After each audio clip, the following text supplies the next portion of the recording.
BBC Nepali सेवाको साँझ पखबाट शरद केसीको नमस्कार।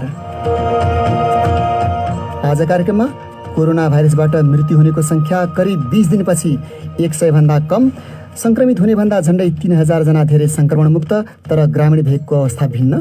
3 चोटि परीक्षणको लागि प्रयास गर्यौं र जाँच गर्न डराउनु भयो, आउनु भएन, मान्नु भएन। 1 नम्बर वार्डमा 2टा बिहा भएको धेरै फैलिएको छ। चेक गर्यो भने प्रत्येक जनतालाई देखिन्छ होला। कोभिड खोपको पहिलो मात्रा लगाएकाहरूका लागि दोस्रो मात्रा जसरी पनि व्यवस्था गर्ने प्रधानमन्त्रीको वचन। सर्वोच्च अदालतको संवैधानिक इजलासमा प्रतिनिधि सभा विघटन सम्बन्धी सुनवाई सुरु। आज संवैधानिक इजलासमा प्रारम्भिक सुनवाई हुने क्रममा रिट निवेदनहरू आइतबार सुनवाईका लागि पेश हुने भएको छ। र जर्मनीद्वारा आफ्नो औपनिवेशिक कालमा अहिलेको नामिबियामा गरेको अत्याचारलाई औपचारिक रूपमा नरसंहार भएको स्वीकार। तर सबभन्दा पहिले आजका प्रमुख विश्व समाचार। विनिता दाहालबाट समाचार सुन्नुहोस्। जर्मनीले 20औं शताब्दीको सुरुमा अहिलेको नामिबियामा आफ्ना औपनिवेशिक फौजले नरसंहार गरेको विषयलाई पहिलो पटक औपचारिक रूपमा मानेको छ। हेरेरो र नामा जातीय समूहका मानिसहरू विरुद्धको अत्याचारप्रति माफी माग्दै असर पुगेका समुदायमा विकासका परियोजनाका लागि 1.3 अर्ब डलर दिन पनि जर्मनीले सहमति जनाएको छ। तर त्यसलाई हेरेरोका उच्च नेताले अस्वीकार गरेका छन् र त्यसको कारणबारे युनिभर्सिटी अफ ह्याम्बर्गका इतिहासका प्राध्यापक युर्गन जिमरर भन्छन्, यहाँ समस्या के छ भने नरसंहारको मारमा परेका पीडित हेरेरो र नामाहरूको सही संख्या छैन र तिनीहरूलाई वार्ताबाट बाहिर राखिएको छ। उनीहरूले जर्मनीको माफी स्वीकार नगर्ने बताएका छन्। युनिभर्सिटी अफ ह्याम्बर्गका प्राध्यापकको भनाई। सन् 1904 मा हेरेरो र नामाले विद्रोह सुरु गरेपछि उनीहरूलाई निर्मूल पार्न जर्मनीका जेनरलले निर्देशन दिएका थिए र त्यतिबेला जनसंख्याको करिब 80% मानिसहरू मारिएका थिए। जापानका प्रधानमन्त्री योसिहिडे सुगाले राजधानी टोकियो सहित अन्य थुप्रै क्षेत्रमा संकटकाल लम्ब्याउने घोषणा गरेका छन्। सुगाले संक्रमण दर घट्न थालेको भए पनि अझै धेरै नै रहेको र ओसाका लगायतका अस्पतालहरूमा चाप नघटेको बताएका हुन्। यसभन्दा अघि लगाइएका प्रतिबन्धहरू अब जुन 20 तारिकसम्म कायमै रहनेछ। त्यो मिति भनेको ओलिम्पिक सुरु हुने मितिको ठ्याक्कै 1 महिना अघि हो। टोकियोमा रहेका संवाददाता रुपर्ट विङफिल्ड हायस भन्छन्, Medical experts say the daily infection rate needs to fall below 100. विज्ञहरूले ओलिम्पिक्स खेल सुरक्षित रूपमा आयोजना गर्नका लागि टोकियोमा दैनिक संक्रमण दर 100 भन्दा कममा झर्नुपर्ने नभए जुलाईको अन्त्यमा संक्रमणको अर्को लहर आउने बताएका छन्। बीबीसी संवाददाताको भनाई। हिजो राजधानी टोकियोमा दैनिक नयाँ संक्रमितको संख्या करिब 700 रहेको थियो। प्रविधि कम्पनी माइक्रोसफ्टले गत साता रुसी साइबर हमलाको निशानामा 150 सरकारी र गैर सरकारी संगठनहरू परेको आफूले पत्ता लगाएको जनाएको छ। ती संगठनहरू धेरैजसो अमेरिकामा भए पनि बाँकी करिब 2 दर्जन देशमा पनि रहेको माइक्रोसफ्टले जनाएको हो। निशानामा परेका मध्ये 1/4 अन्तर्राष्ट्रिय विकास, मानवाधिकार र मानवीयताका क्षेत्रमा काम गर्ने संस्थाहरू रहेको बताइएको छ। तपाईं बीबीसी नेपाली सेवा सुनिरहनु भएको छ। भारतको राजधानी दिल्लीका अधिकारीहरूले कोरोना भाइरसका नयाँ संक्रमितहरूको संख्यामा उल्लेख्य कमी आउन थालेको भन्दै अर्को साताबाट बिस्तारै लकडाउनमा लगाइएका प्रतिबन्धहरू हटाउने योजना गरिरहेको बताएका छन्।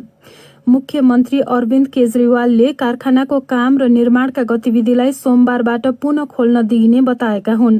विगत 24 घण्टामा दिल्लीमा 1100 नयाँ संक्रमितहरू दर्ता भएका छन्। दोस्रो लहरबाट गुज्रिरहेको दिल्लीमा 1 महिना अघि दैनिक 25,000 भन्दा बढी संक्रमित थिए। मलेसियामा दैनिक संक्रमित हुनेको संख्या सर्वाधिक पुगेको छ र त्यहाँ शव गृहहरू पूर्ण रूपमा भरिएपछि थुप्रै अस्पतालहरूलाई शवको व्यवस्थापन गर्न समस्या भइरहेको छ। संक्रमितको संख्या चौथो दिन पनि उच्च रहेको छ र त्यहाँ आज मात्रै करिब 8300 संक्रमित थपिएका छन्। मलेसियाको महामारी सम्बन्धी प्रतिक्रिया जनाउने निकायका प्रमुख चिकित्सकले सामाजिक सञ्जालमा अस्पतालका थकित कर्मचारीहरूको तस्विर राख्दै कोरोना भाइरसका प्रतिबन्धहरूको पालना गर्न मानिसहरूलाई आह्वान गरेका छन् र 53वटा देशले विश्व स्वास्थ्य संगठनको वार्षिक सभालाई एउटा विज्ञप्ति जारी गर्दै प्रजातान्त्रिक गणतन्त्र कङ्गोमा इबोला प्रकोपका बेला पुगेका कर्मचारीले महिलाहरूमाथि यौन दुर्व्यवहार गरेको भनिएको प्रति चिन्ता व्यक्त गरेका छन्। ती देशहरूले यौन दुर्व्यवहारका घटनाहरूबारे संगठनका उच्च अधिकारीहरूलाई थाहा भए पनि केही नगरेको बताएका हुन्। यो BBC नेपाली सेवा हो।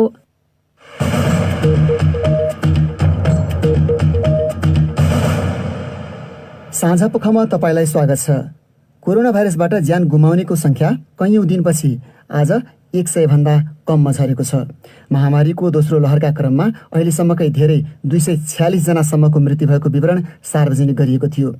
पछिल्लो 24 घण्टामा करिब 7000 संक्रमित थपिएका छन् र संक्रमण मुक्त हुनेको संख्या 9800 छ। प्रस्तुत छ एक रिपोर्ट। आज स्वास्थ्य तथा जनसङ्ख्या मन्त्रालयले सार्वजनिक गरेको तथ्याङ्कमा 96 जनाको मृत्यु भएको उल्लेख छ। वैशाख 26 गतेसम्म सार्वजनिक दैनिक विवरणमा मृतकको संख्या दैनिक 100 भन्दा कम थियो, तर त्यसको भोलिपल्टको स्वास्थ्य मन्त्रालयको विवरणमा 139 जना संक्रमितले ज्यान गुमाएको उल्लेख थियो। 28 गते मृतकको संख्या 228 पुग्यो। जेठ 5 गते भने अहिलेसम्मकै सबैभन्दा धेरै 246 जनाको मृत्यु भएको विवरण सार्वजनिक गरिएको थियो। त्यसपछि मृतकको संख्या घट्दै अस्ति 145 जना र हिजो 106 जनाको ज्यान गएको दैनिक तथ्याङ्कमा उल्लेख थियो। हालका दिनहरूमा संक्रमित भन्दा संक्रमण मुक्त हुनेको संख्या पनि कम हुँदै गएको आधिकारिक विवरणहरूमा देखिन्छ। विगत 24 घण्टामा करिब 20,000 जति नमुना परीक्षण गरिएकोमा 6,951 जनामा संक्रमण पुष्टि भएको छ। त्यो भन्दा करिब 3,000 धेरै संक्रमित निको भएका छन्। त्यो भिन्नता हिजो 300 मात्र थियो। सक्रिय संक्रमित 1,13,000 मध्ये करिब 8,000 संस्थागत आइसोलेसनमा र बाँकी होम आइसोलेसनमा छन्। तर अझै पनि गम्भीर बिरामी भएर आइसियु र भेन्टिलेटरमा उपचार गराइरहेकाहरूको संख्या 2,000 भन्दा धेरै नै छ। स्वास्थ्य मन्त्रालयका अनुसार 1,627 जना आइसियु र 450 जनाको भेन्टिलेटरमा उपचार भइरहेको छ। देशव्यापी महामारीका क्रममा संक्रमितको उपचारमा खटिएका स्वास्थ्य कर्मीहरूमाथि आक्रमणका घटना रोकिएका छैनन्। नेपालगञ्ज स्थित भेरी अस्पतालमा डाक्टर र नर्सहरूमाथि भएको आक्रमणको सर्वत्र निन्दा भएको छ। राष्ट्रपति, प्रधानमन्त्री, राष्ट्रिय मानवाधिकार आयोग, विभिन्न राजनीतिक पार्टी र नेताहरूले घटनाको निन्दा गरेका छन्। एकजना बिरामीको मृत्युलाई लिएर उनका आफन्तहरूले आक्रमण गरेको बताइएको छ। छानबिन टोली बनाएको स्थानीय प्रशासनले आक्रमणमा संलग्न भएको आरोपमा केहीलाई पक्राउ गरेर कारबाही अघि बढाइएको बताएको छ। पछिल्लो जानकारी दिँदैछन् नेपालगञ्जबाट विमला चौधरी। गए राति भेरी अस्पताल नेपालगञ्जमा बिरामीका आफन्तले उपचारमा खटिएका स्वास्थ्य कर्मीलाई नै आक्रमण गरेपछि भेरी अस्पतालमा आज स्वास्थ्य कर्मीहरू बिहानैदेखि आन्दोलनमा उत्रिएर दोषीलाई कारबाहीको माग गर्दै प्रदर्शन गरेका थिए। प्रशासनले छलफलको माध्यमबाट समस्या समाधान गर्न आह्वान गरेपछि दिउँसो 3 बजेतिर मात्र स्वास्थ्य कर्मीहरू छलफलमा बसेका थिए। त्यो क्रममा बाँकेका प्रमुख जिल्ला अधिकारी शिवराम गेलालले भेरी अस्पतालको घटनामा संलग्नलाई कारबाही र अस्पतालमा थप सुरक्षाकर्मी परिचालन गरी सुरक्षाको प्रत्याभूति दिलाउने प्रतिबद्धता जनाएपछि भेरी अस्पतालका स्वास्थ्य कर्मीहरू बेलुकाबाट मात्र ड्युटीमा फर्किएको अवस्था छ। छलफलमा प्रमुख जिल्ला अधिकारीले छानबिन समितिले थप अन्य दोषीलाई पनि पत्ता लगाएर कारबाही गर्ने प्रतिबद्धता जनाएपछि सबै स्वास्थ्य कर्मीहरू आन्दोलन स्थगित गरेर काममा फर्किएको नर्सिङ संघ बाँकीकी अध्यक्ष लक्ष्मी केसी ओलीले जानकारी दिनुभयो। यसैगरी स्वास्थ्य कर्मीमाथि हातपात गरेको आरोपमा पक्राउ परेका 3 जना विरुद्ध ज्यान मार्ने उद्योगमा मुद्दा दर्ता भइसकेको जिल्ला प्रहरी कार्यालय बाँकेले जनाएको छ। 3 बजेसम्म स्वास्थ्य कर्मीहरू प्रदर्शनमा उत्रिएको भन्नुभयो। त्यस अवधिमा बिरामीहरूको उपचारमा कुनै बाधा पुगेको पुगेन? स्वास्थ्य कर्मीहरूले घरमा भएका बिरामीहरूलाई त्यसै मर्न दिनु भएन। केही स्वास्थ्य कर्मीहरू भित्र उपचार गरिरहनु भएको छ र धेरैजना हामी आन्दोलनमै छौँ भन्नुभएको थियो। विमला चौधरी। नेपालगञ्जबाट लागौं गण्डकी प्रदेश, जहाँ कोरोना भाइरसको दोस्रो लहर घना बसोबास भएका शहरी क्षेत्रमा मात्र सीमित नरही गाउँ गाउँमा समेत फैलिएको अधिकारीहरूले बताएका छन्। तर संक्रमणको लक्षण देखिएकाहरू पनि स्वाब परीक्षण गराउन इच्छुक नहुँदा महामारी नियन्त्रणमा चुनौती थपिएको उनीहरूको गुनासो छ। पोखराबाट नारायण कार्कीले पठाएको एक रिपोर्ट। गोर्खा जिल्लाको बारपाक सुलीकोट गाउँपालिकाको बारपाकमा केही व्यक्तिहरूमा कोरोना भाइरसको संक्रमण पुष्टि भएको र योसँग मिल्दोजुल्दो लक्षण भएका थुप्रै बिरामी देखिएपछि त्यसको व्यापक परीक्षणका लागि पोखराबाट चिकित्सक सहितको स्वास्थ्य कर्मीको टोली आज बारपाक पुगेर काम सुरु गरेको छ। बारपाक सुलीकोट गाउँपालिकाले स्वाब परीक्षणका लागि पटक पटक प्रयास गर्दा पनि स्थानीय जनताको सहभागिता कम भएको गाउँपालिकाका अध्यक्ष विष्णु भट्टले बताए। कोभिडको मिल्दोजुल्दो लक्षण देखेर मान्छेहरू 3 दिनै जस्तो मरेको खबर आइराखेको छ। हामीले 3 चोटि चाहिँ त्यहाँ परीक्षणको लागि प्रयास गर्यौं र उल्लेखित मान्छेहरू चाहिँ गाउँमा चाहिँ आह्वान गर्दा पनि जाँच गर्न अलि डराउनु भयो, आउनु भएन, मान्नु भएन। कोरोना पुष्टि भयो भने मान्छेहरू चाहिँ हेप्छन्, घृणा गर्छन् भन्ने जस्तो यो प्रकारको चाहिँ मान्छेको बुझाइ छ। पर्वत जिल्लाको बिहादी गाउँपालिका 1 मा वैवाहिक कार्यक्रमपछि कोरोना संक्रमण फैलिएको बताउँछन् गाउँपालिकाकी उपाध्यक्ष डम्बर कुमारी गुरुङ। हाम्रो यस बिहादी गाउँपालिकामा कोरोना महामारी समुदायमा निकै फैलिराखेको छ। 1 नम्बर वार्डमा 2टा बिहा भएको धेरै फैलिएको छ। पीसीआर चेक गर्यो भनेदेखि त्यहाँ प्रत्येक जनतालाई देखिन्छ होला। बागलुङको अवस्था पनि भिन्न छैन। सबै नगरपालिका र गाउँपालिकाका ग्रामीण भेगमा कोरोना संक्रमण विस्तार भएको छ भन्छन् बागलुङ स्वास्थ्य कार्यालयका corona focal person Dev Prakash Ghimire. जिल्लाको सबै 10वटै पालिकाहरूमा चाहिँ कोभिड चाहिँ फैलिएको अवस्था। यसको मूल कारण हेर्दाखेरि आन्तरिक संक्रमण भयो। एकजना मान्छेलाई भयो अनि त्यो मान्छेले अरू मान्छेहरूलाई सारेको जस्तो देखिन्छ। यहाँ त गण्डकी प्रदेशमा सबैभन्दा बढी कोरोना संक्रमण देखिएको कास्की जिल्लामा कोरोना भाइरस नियन्त्रणका लागि परीक्षणको दायरा बढाएको बताउँछन् स्वास्थ्य कार्यालय कास्कीका प्रमुख बाबुराम आचार्य। परिवारभित्रै पनि अलि धेरै परिवारका सदस्यहरू नै संक्रमित हुने, त्यसैगरी समुदायमा भएको पनि समुदाय नै मोटामोटी संक्रमित हुने जस्तो अवस्थाहरू चाहिँ अहिले देखिरहेको छ। अहिले चाहिँ हामीले छिटो छरितो रूपमा यो टेस्ट गरेर चाँडै नै बिरामी पत्ता लगाएर संक्रमणलाई रोक्नको लागि चाहिँ एन्टिजेन टेस्टिङ कास्की जिल्लाभित्र विस्तार गरेको छ। पर्वत जिल्ला अस्पतालका मेडिकल सुपरिन्टेन्डेन्ट डाक्टर ढुन्डीराज पौडेल भन्छन् कोरोना संक्रमितको अवस्था गम्भीर भएपछि मात्र अस्पताल ल्याउने गरिएको छ।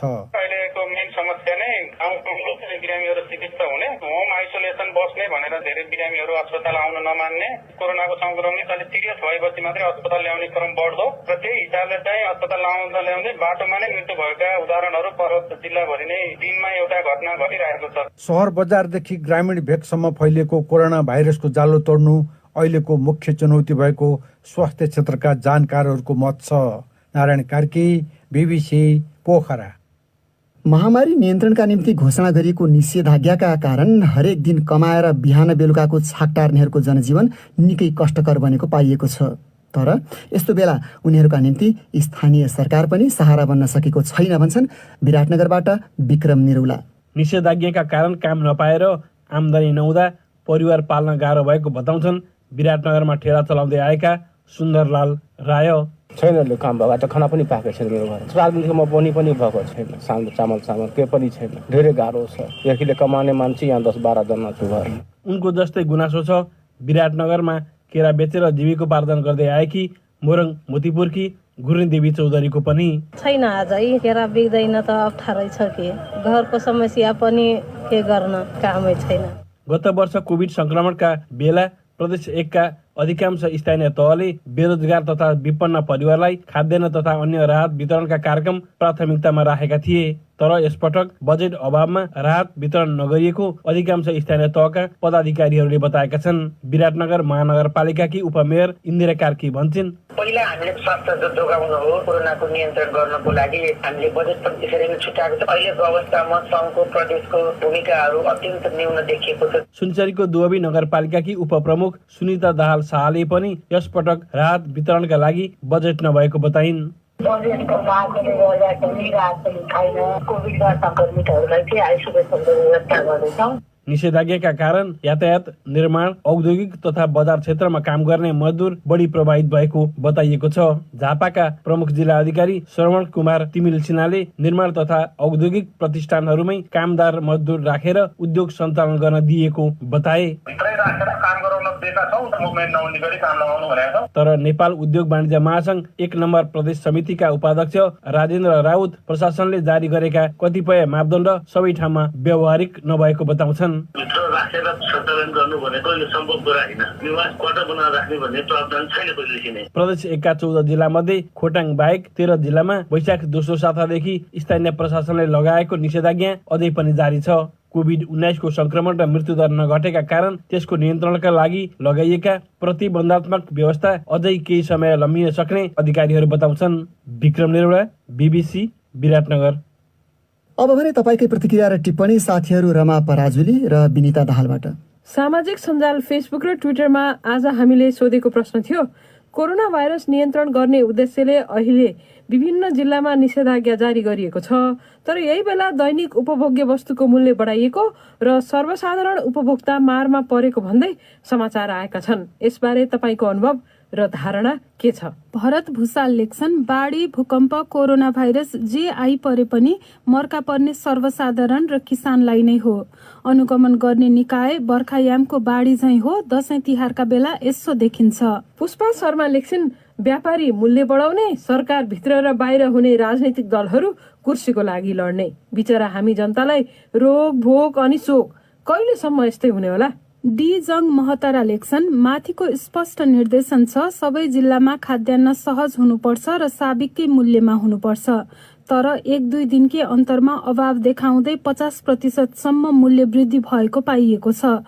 यसमा मुख्य कमजोरी भनेकै बजार अनुगमन र कारबाहीको पाटोको हो। राजन पौडेलको अनुभव यस्तो छ, हाम्रो दैनिकी कठिन बन्दैछ, काम बन्द छ, हरेक सामानमा मूल्य बढाइएको छ। चिनीको मूल्य निषेधाज्ञा अघि 85 अहिले 95 छ। त्यसबाहेक खाने तेल लगायत सबै सामानमा मूल्य बढाइएको छ। हामीले लेखेर के होला र खै। ट्विटरमा बलराम जोशी लेख्छन्, यहाँ हुँदा खाने र हुने खाने 2 वर्गका मानिस छन्। हुने खाने सत्ता र शक्तिको निकटस्थ रहेर हुँदा खानेको चुलो बाल्न सहयोगको साटो कालो बजारी सिर्जना गरी चुलो निभाउने काममा दत्तचित्त छन्। सरकार जहिले पनि कागज र प्रतिवेदनमा आधारित अनुगमनमा व्यस्त हुन्छ। खगेन्द्र गिरीले चाहिँ सुझाव दिएका छन्। उनी लेख्छन्, रोजगारी गुमाएका वा दैनिक ज्यालामा काम गर्ने मजदुर र सर्वसाधारणलाई स्थानीय तह, प्रदेश सरकार र संघीय सरकारको पहलमा विभिन्न राहत कार्यक्रम सञ्चालन गर्नुपर्छ। ओम प्रकाश पाण्डेको प्रतिक्रिया छ, म आफै एउटा सञ्चारकर्मी हुँ। मैले यी विषयमा धेरै समाचारहरू अनि विभिन्न जिल्लाका प्रमुख जिल्ला अधिकारीहरूसँग कुराकानी गरेको छु। उनीहरूले जति नै अनुगमन भइरहेको बताए पनि त्यो व्यवहारमा देखिएको छैन। मैले निषेधाज्ञा अघि 40 रुपियाँ प्रति किलोमा किनेको प्याज अहिले 50 रुपियाँ प्रति किलो भएको छ, तर बाध्य भएर किन्नु परिरहेको छ। स्थानीय तहलाई बजार अनुगमन गर्ने अधिकार दिइएको भए पनि स्थानीय तहहरूले प्रभावकारी रूपमा बजार अनुगमन गरेका छैनन्। किरण खनाल लेख्छन्, सीमित सवारी साधन हुँदा सामान ओसार पसार तथा ढुवानीका कारण केही प्रतिशत मूल्य बढ्नु स्वाभाविक हो। तर यदि ग्राहकले आफू ठगिएको सम्बन्धित निकायमा खबर गरेको खण्डमा नजिकका स्थानीय निकाय र सरकारको समन्वयमा छिटोभन्दा छिटो अनुगमन गर्ने र कारबाही गर्नुपर्दछ। प्रधुम्न उपाध्याय लेख्छन्, जे भने पनि निषेधाज्ञा थप कडा गरिसकेपछि आपूर्ति व्यवस्था अनुकूल पार्ने जिम्मा सरकारी संयन्त्रकै हो। अब बाँकी विषय। प्रतिनिधि सभा विघटनपछि परेका रिट निवेदनबारे सर्वोच्च अदालतको संवैधानिक इजलासमा आजदेखि सुनवाई सुरु भएको छ। प्रधान न्यायाधीश चोलेन्द्र शमशेर जबराले ती निवेदनको सुनवाईको निम्ति आफ्नो नेतृत्वमा न्यायाधीशहरू दीपक कुमार कार्की, आनन्द मोहन भट्टराई, तेजबहादुर केसी र बमकुमार श्रेष्ठ रहेको संवैधानिक इजलास गठन गरेका छन्। आजको सुनवाईबारे जानकारी दिँदै सर्वोच्चका प्रवक्ता भद्रकाली पोखरेल, संघीय संसदको प्रतिनिधि सभा विघटनसँग सम्बन्धित विभिन्न 30वटा रिट निवेदनहरूका सम्बन्धमा आज संवैधानिक इजलासमा प्रारम्भिक सुनाई हुने क्रममा उक्त रिट निवेदनहरू हेर्दै आइतबारका लागि सुनवाईका लागि पेश हुने भएको छ। सर्वोच्च अदालतको ढोका ढकढक्याउन जानेहरूमा नेपाली कांग्रेसका सभापति शेरबहादुर देउवा र उनलाई प्रधानमन्त्रीमा समर्थन गरेका सांसदहरू पनि छन्। अब अर्को विषय। प्रधानमन्त्री केपी शर्मा ओलीले कोभिड-19 विरुद्धको खोपको पहिलो मात्रा लगाएका नागरिकहरूका लागि दोस्रो मात्राको व्यवस्था जसरी पनि गरिने बताएका छन्। आज देशवासीका नाममा सम्बोधन गर्ने क्रममा उनले कोरोना भाइरस महामारी विरुद्धको लडाईँ जित्न खोप अनिवार्य रहेको बताउँदै खोपको उपलब्धताबारे जनतालाई आश्वस्त पार्ने प्रयास गरेका हुन्। प्रधानमन्त्रीको सम्बोधनका मुख्य बुँदाबारे हाम्रा साथी सञ्जीव गिरी। प्रधानमन्त्री केपी शर्मा ओलीले चाहिँ मूलवटा 3-4 विषयमा उनको सम्बोधन चाहिँ केन्द्रित भएको पाइयो। उनले यो कोभिड महामारी नियन्त्रणका विषयमा खोपको सुनिश्चितता, पछिल्लो राजनीतिक घटनाक्रमको बारेमा उनको आफ्नो स्पष्टोक्ति, त्यसै गरी पछिल्ला 3 वर्षमा सरकारले के कस्ता कामहरू गरे भन्ने जानकारी र सरकारका आगामी वर्षका लागि प्राथमिकताका क्षेत्रमा के पर्छन् भन्ने लगायतका विषयमा मूलतः केन्द्रित रहेको पाइयो। त्यसमा खोपको सुनिश्चितताको विषयमा प्रधानमन्त्री ओलीले चाहिँ पहिलो मात्रा लगाएका सर्वसाधारणले जसरी यसरी पनि दोस्रो मात्रा प्राप्त गर्नेछन् भनेका छन्। प्रधानमन्त्रीका अनुसार हालसम्म 32 लाख भन्दा बढी मात्रा खोप चाहिँ अनुदानमा प्राप्त गरेको छ नेपालले। त्यस्तै 10 लाख भन्दा बढी खोपका मात्रा चाहिँ नेपालले खरिद गरिसकेको छ। प्रधानमन्त्रीले जसरी पनि व्यवस्था गर्ने जुन भने त्यसका के आधारहरू कहाँ के प्रयास भइराखेका छ त्यो बारेमा केही चर्चा गरे? त्यसमा उनले मूलत धेरै कुरा नभने पनि विभिन्न देशहरूसँग विभिन्न निकायहरूसँग चाहिँ सरकारले पहलहरू अगाडि बढाइरहेको भन्ने विवरणहरू आइरहेको अवस्था छ हैन। आजै मात्र परराष्ट्र मन्त्रीले पनि अर्को एउटा फोरममा बोल्दै चाहिँ नेपालले छिटै 1-2 हप्ताभित्रमै केही ठोस यसमा चाहिँ एउटा ब्रेक थ्रु हुन सक्ने भन्ने किसिमको संकेतहरू गरिरहेका छन्। मूलत अमेरिका, चीन लगायतका राष्ट्रहरूसँग नेपालले अपेक्षा गरेको र केही झिनो मात्रामा भारतसँग पनि अपेक्षा गरेको भन्ने कुराहरू आइरहेका छन्। अनि सञ्जीवजी, अन्तिममा प्रधानमन्त्रीको आज देशवासीको नाममा सम्बोधन गर्ने कार्यक्रमले के नयाँ कुरा बोल्छन् कि भन्ने आशा गरेको, तर त्यो पट्यार लाग्दो मात्रै सुनिएको भनेर सामाजिक सञ्जालमा टिप्पणी भएका छन्। त्यसको कारण चाहिँ के होला? मूलत यो राजनैतिक विषय र सरकारका उपलब्धिका विषयमा चाहिँ प्रधानमन्त्रीको अभिव्यक्ति चाहिँ दोहोरिएको पाइयो। ताजा जनादेशमा जाने कुरा चाहिँ प्रतिगमन होइन भन्ने कुरा चाहिँ पटक पटक भन्दै आएका छन्। त्यसै गरी प्रतिनिधि सभा चाहिँ किन विघटित गर्नु पर्यो भन्ने कुरा पनि उनले पटक पटक प्रेस कन्फरेन्स वा यस्ता किसिमका सम्बोधन मार्फत भनि नै रहेको अवस्था छ। त्यस्तै यो कोभिड महामारी नियन्त्रणको विषयमा पनि मूलभूत बुदाहरू सारमा चाहिँ उस्तै नै थिए। त्यस्तै सरकारको उपलब्धिमा पनि यो सडक पूर्वाधारको विकासदेखि लिएर सरकारले गरेका कार्यहरूका बारेमा उनले जुन फेरिस्त सुनाए ती पनि पटक पटक सुनिएकै कुराहरू हुन्। त्यस कारणले पनि धेरैले प्रधानमन्त्रीको अभिव्यक्ति उस्तै आयो, नयाँ कुरा आएन, सम्बोधन गर्नका लागि गरिएको सम्बोधन भयो भनेर भनिएको पाइएको छ। उनी थिए साथी सञ्जीव गिरी। अब केही अन्तर्राष्ट्रिय विषय। जर्मनीले आफ्नो औपनिवेशिक कालमा अहिलेको नामिबियामा गरेको अत्याचारलाई औपचारिक रूपमा नरसंहार मानेर आर्थिक सहायता दिने घोषणा गरेको छ। 20औं शताब्दीको सुरुमा भएको नरसंहारमा जर्मनीका उपनिवेशकहरूले जातीय समूह हेरेरो र नामा गरी 10,000 मानिस मारेका थिए। बीबीसीका विवरणहरूमा आधारित रिपोर्ट विनिता दाहालबाट। जर्मनीका विदेश मन्त्री हाइको मासले नामिबिया र त्यहाँ नरसंहारमा मारिएका परिवारसँग माफी मागेका छन्। उनले जर्मनीले त्यसप्रतिको भाव व्यक्त गर्दै नामिबियाको विकासका लागि एउटा कार्यक्रम मार्फत $1.3 अर्ब सहायता दिने पनि बताए। सम्झौता अनुसार असर पुगेका समुदायलाई फाइदा हुने गरी पूर्वाधार विकास, स्वास्थ्य सेवा र तालिमका कार्यक्रमहरूका लागि 30 वर्षमा उक्त रकम दिइने उल्लेख छ। नामिबिया सरकारका प्रवक्ताले एएफपी समाचार संस्थासँग बोल्दै जर्मनीले नरसंहार भएको हो भनेर मान्नुलाई सही दिशातर्फको पहिलो कदम भनेका छन्। तर नामिबियाका केही परम्परावादी नेताहरूले भने आर्थिक फाइदाका लागि सरकारमाथि बिकेको आरोप लगाउँदै त्यस्तो प्रस्ताव अनुमोदन गर्न अस्वीकार गरेका छन्। नामिबिया सन् 1884 देखि 1915 सम्म जर्मनीको उपनिवेश थियो र आज आएको विज्ञप्ति 5 वर्ष लामो वार्तापछि आएको हो। 20औं शताब्दीमा भएको उक्त अत्याचारको घटनालाई इतिहासविदहरूले बिर्सिएको नरसंहार भनी व्याख्या गर्छन्। अहिलेको नामिबियालाई त्यतिबेला जर्मन दक्षिण पश्चिम अफ्रिका भनिन्थ्यो। सन् 1904 मा जर्मनीले आफ्नो जमिन र जनावरहरू जफत गरेपछि हेरेरो र नामा जातीय समूहका मानिसले त्यसको विरोध गरेका थिए। त्यसपछि क्षेत्रीय सैन्य प्रशासनका प्रमुखले त्यहाँका मानिसहरूलाई सखाप पार्न आह्वान गरेका थिए।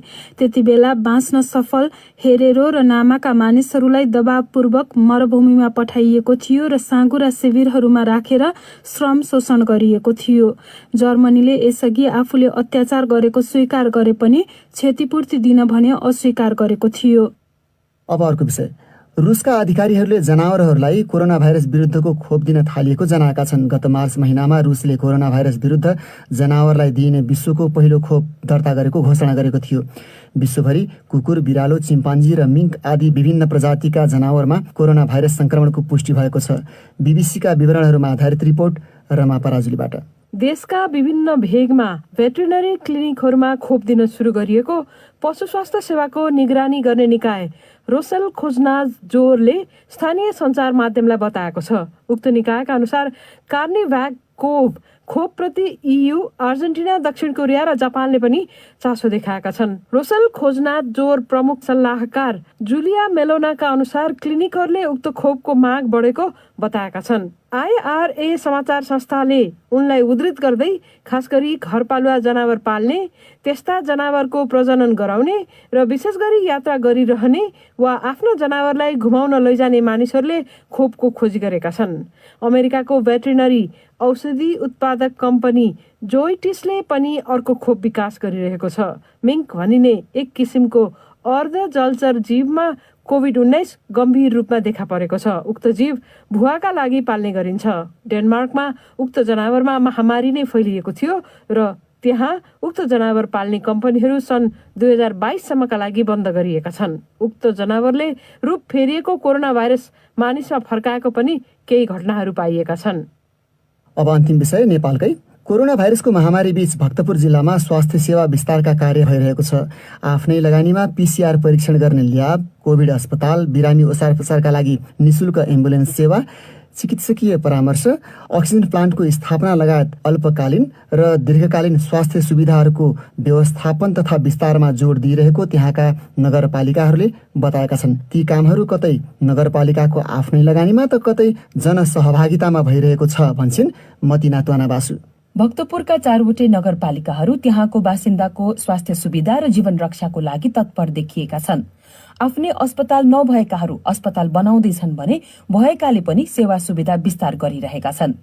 मध्यपुर नगरपालिकाले आफ्नै लगानीमा नेपाल कोरिया मैत्री अस्पतालमा नेपालमै पहिलो पटक हावाबाट अक्सिजन उत्पादन गर्ने एयर बेस अक्सिजन प्लान्ट जडान गरेको जनाएको छ। नगर प्रमुख मदन सुन्दर श्रेष्ठ अक्सिजन चढाउनु पर्नेहरू भयो भने चाहिँ हामी नेपाल कोरिया हस्पिटलको अहिले इमर्जेन्सीलाई नै अहिले कोभिड इमर्जेन्सी बनाएका छौँ। त्यहाँ हाम्रो अब 15 जना जति चाहिँ अक्सिजन थेरापी गरेर त्यहाँ आइसोलेट हुन पाउँछ। 12 बेडको आइसियु हामी चलाइरहेछौँ। त्यो हाई डिपेन्डेन्सी युनिट भनेर त्यो 14 बेडको चाहिँ हामी चलाइरहेछौँ। त्यस्तै सूर्यविनायक नगरपालिकाको नगर अस्पतालको निर्माण कार्यले पनि तीव्रता पाइरहेको बताइएको छ। आफ्ना नगरका बासिन्दाको निशुल्क PCR परीक्षण गरिरहेको सो नगरपालिकाले कोभिड महामारी बीच गरिरहेका स्वास्थ्य सम्बन्धी थप सेवा बारे नगर प्रमुख वासुदेव थापा भन्छन्। हस्पिटल लानको लागि एम्बुलेन्स फ्रीमा आफैले तेल हालेर कुन हस्पिटल पुर्याउने हो पुर्याउने काम हामीले गरेको छौँ। अहिले खाना नपाउने काहीँ त्यस्तै समस्या परेको व्यक्तिलाई वडा अध्यक्ष मार्फत उनलाई पुग्ने खाद्यान्न हामी पुर्याउँछौँ। चाँगुनारायण नगरपालिकाले पनि केही साता अघिदेखि 10 बेड सहितको चाँगुनारायण अस्पतालको शुरूआत गरेको छ।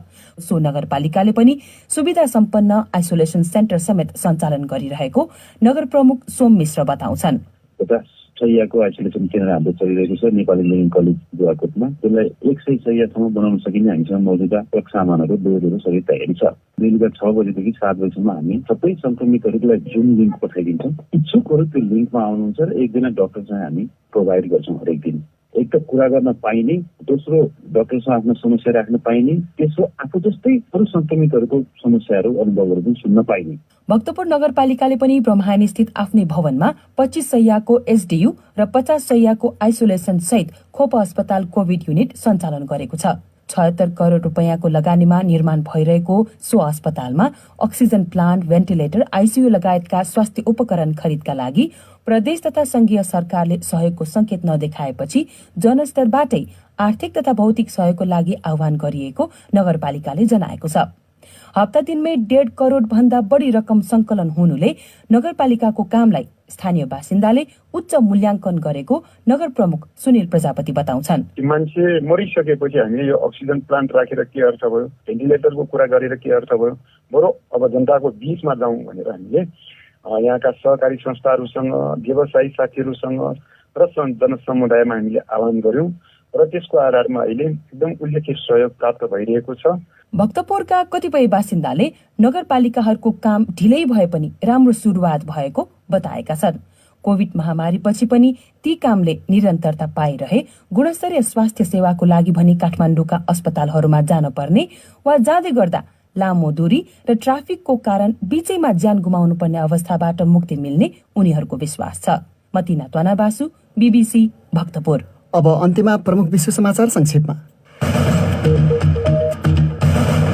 50 भन्दा बढी देशले विश्व स्वास्थ्य संगठनका अधिकारीहरूले आफ्ना कर्मचारीमाथि प्रजातान्त्रिक गणतन्त्र कङ्गोमा पुगेका बेला यौन दुर्व्यवहार गरेको भन्ने आरोपलाई छोप्ने प्रयास गरेको भन्दै एउटा विज्ञप्ति निकालेका छन्। जर्मनीले 20औं शताब्दीको सुरुमा अहिलेको नामिबियामा आफ्ना औपनिवेशिक फौजले नरसंहार गरेको विषयलाई पहिलो पटक औपचारिक रूपमा मानेको छ। जापानका प्रधानमन्त्रीले राजधानी टोकियो सहित अन्य थुप्रै क्षेत्रमा कोरोना भाइरसका कारण लगाइएको संकटकाल लम्ब्याउने घोषणा गरेका छन् र मलेसियामा दैनिक संक्रमित हुनेको संख्या सर्वाधिक पुगेको छ।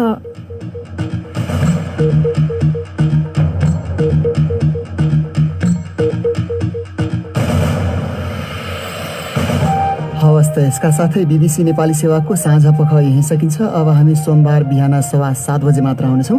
त्यसबेलासम्मका लागि हामी सबैलाई बिदा दिनुहोस्। नमस्कार।